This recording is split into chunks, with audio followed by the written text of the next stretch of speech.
Good afternoon, everyone. Happy Thursday. Welcome back to my channel.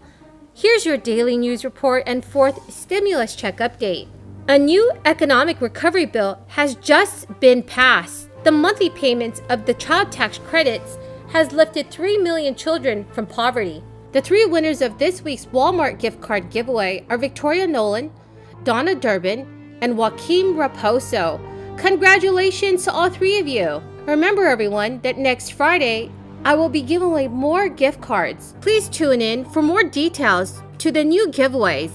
It hasn't been an easy time to be unemployed, and with federal enhanced unemployment benefits soon running out, you may soon have some unanticipated money heading directly to your bank account or mailbox.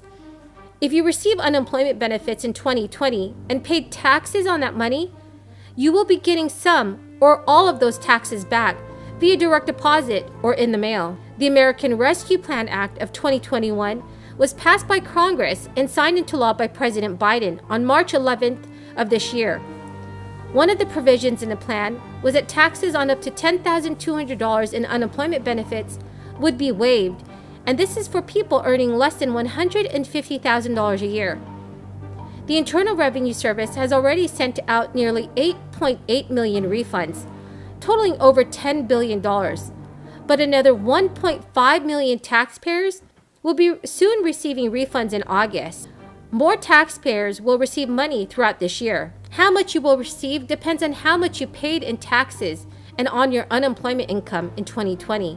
According to the Internal Revenue Service, the average refund is $1,686. Mark Stieber, the Chief Tax Information Officer for Jackson Hewitt, said that this tax refund and federal refunds are not reported as income on the next year's federal tax return. Stieber says if taxpayers collect unemployment into 2021, we recommend that they do a mid-year tax checkup right now so they can make sure to understand their tax situation fully before the end of the year or come filing time in 2022.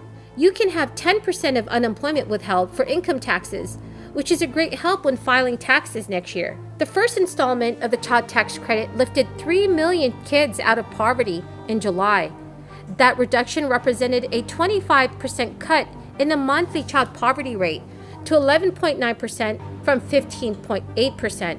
Good. Well, it is my honor and pleasure to welcome these leaders to the official office of the Vice President of the United States to have a very important conversation, a continuing conversation around the future of our country.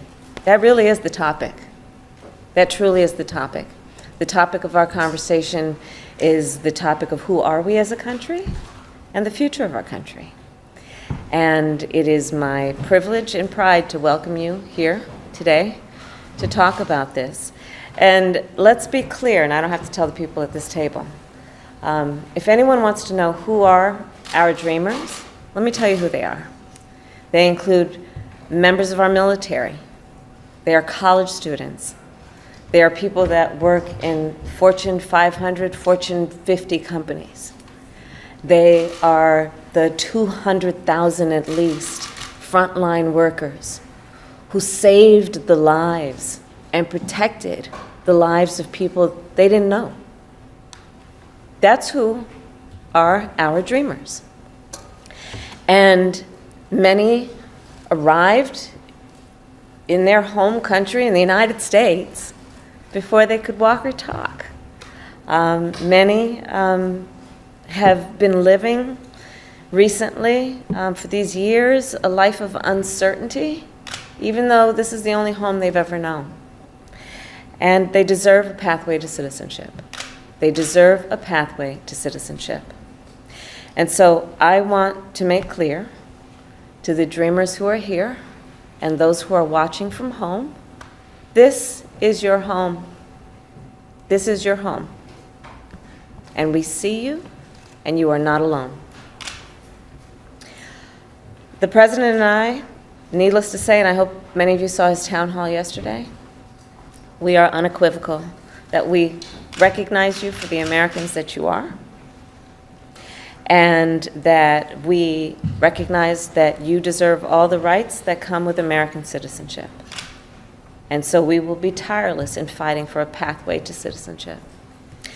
Now, we are having this conversation after the recent federal court ruling, but I want to make something clear. It will not immediately affect current DACA recipients.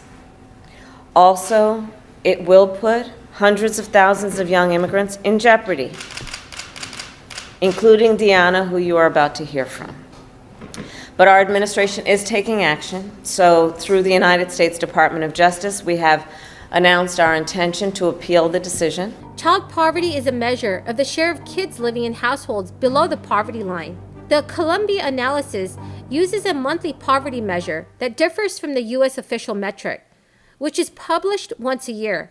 This is to determine the real-time effect of crisis-era aid programs. The American Rescue Plan raised the maximum child tax credit to $3,000 or $3,600 per child, depending on the age, and that's up from $2,000. It also offered the tax break to more low-income households and turned the benefit into a monthly income stream. Parents now can receive up to $250 or $300 a month per child. The first installment of payments was issued on July 15th and reached families with more than 59 million children, and this is according to the U.S. Department of Treasury.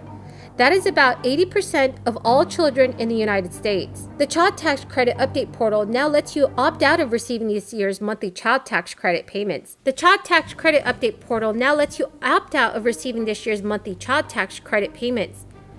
That means instead of receiving monthly payments of, for example, $300 for your 4-year-old child, you can wait until filing your 2021 tax return in 2022 and receive the lump sum of $3,600. You can unenroll at any time, but remember that you must opt out at least 3 days before the first Thursday of the month that you are opting out of. At this point, the IRS says unenrolling or opting out is a one-time action, and you won't be able to opt back in until late September. The next deadline to opt out is Monday, August 30th. You may choose to unenroll in the advanced monthly payment program because you're expecting circumstances in your life to change, or if the partial monthly payments will interfere in tax planning. Families that usually owe money to the IRS when they file taxes may want to instead use a full credit next year, or you may want a larger payout if your household is saving for a big expense. To unenroll, please visit the Child Tax Credit Update portal and tap Manage Advanced Payments. After you've signed in, if you are eligible, you will see an option to opt out of the payments. The Internal Revenue Service says if you filed jointly on your most recent tax return, unenrolling will affect only yours and not your spouse's advance payments. That means both parents need to opt out separately. So everyone, do you think monthly stimulus payments should also be going out to seniors? Please leave your thoughts in the comment section below. So everyone, thank you so much for joining me here this afternoon. I hope you found some of this information helpful. Thank you so much, everyone, and have a very blessed Friday.